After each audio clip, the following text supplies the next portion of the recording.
இந்த வாரம் பிக் பாஸ்ல பார்த்தீங்கன்னா 7 பேர் நாமினேஷன்ல இருக்காங்க. 2 ஓட்டு போட்டா கூட அவங்கள நாமினேஷன்ல கொண்டு வந்து விட்டாரு பிக் பாஸ். இருந்தாலும் பார்த்தீங்கன்னா, பூர்ணிமா, மாயா இந்த கேங்கோட யார் சேர்றாங்களோ அவங்க கண்டிப்பா நாமினேஷன்ல வெளியேறி போயிடுறாங்க. இந்த தடவ பார்த்தீங்கன்னா, நிக்சன் வெளியேறதுக்கு வாய்ப்புகள் அதிகமா இருக்கு. அவங்களே பேசிட்டு இருக்கும்போது 2 பேர் இந்த வாரம் எலிமினேஷன் பண்ணுவாங்க அப்படிங்கிற மாரி சொல்றாங்க.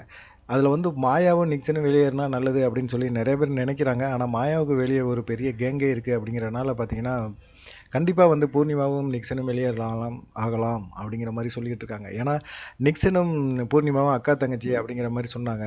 ஆனா பார்த்தீங்கன்னா, அவங்க ஆடுற ஆட்டம் இதெல்லாம் பார்த்தீங்கன்னா, இந்த செய்கை எதையும் பார்த்தீங்கன்னா, அப்படி ஒண்ணும் பெருசா அக்கா, தங்கச்சி, அக்கா, தம்பி மாரியே தெரியல. இந்த விஷயமே பார்க்கும்போது ரொம்ப கண்றாவியா இருக்குது. பாட்டுக்கு தானே டான்ஸ் ஆடுறாங்க. இதில என்ன தப்பு இருக்கு அப்படின்னு கேட்கலாம். ஆனாலும் அவங்க சொன்ன அந்த ரொமான்ஸ் பண்ற அந்த விஷயங்கள்லாம் பார்க்கும்போது ரொம்ப கண்றாவியா தான் இருக்கு. ஸ்மால் பாக்ஸ்லேருந்து விஷ்ணு வந்து ரொம்ப அப்படியே ஒரு வேதனையோடு பார்க்குற மாரி தோணுது. ஏன்னு கேட்டிங்கன்னா, அவருக்கு வந்து பூர்ணிமா மேல ஒரு ஆசை இருக்கு. இருந்தாலும் அத வெளிய காட்டிக்கிறது கொஞ்சம் பயந்துகிட்டே இருந்தாலும், பூர்ணிமா பண்ற இந்த சேட்டையெல்லாம் பார்க்கும்போது கடுப்பா தான் இருக்கு. பார்க்கலாம் என்ன நடக்குது அப்படிங்கிறத.